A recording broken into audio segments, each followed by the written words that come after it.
Bizim məhkəməmiz bugün təxirə salındı. 2 iyula. İnşallah mənim istədiyim sadəcə odur ki, ədalətdir. Və ümid edirəm ki, mən burada cənab prezidentimizə səslənirəm. Mehriban xanım Əliyevaya səslənirəm ki, inşallah mənim işimə ədalətli baxınlar. 4 dənə evladım var. 4 də mənim himayətimdədir. Bir oğlum autizm xəstəsidir.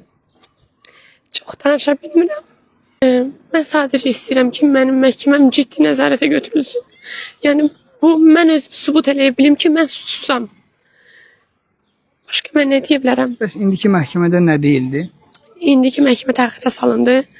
İnşallah ayın X-i son məhkəməm olacaq və orada qərar veriləcək.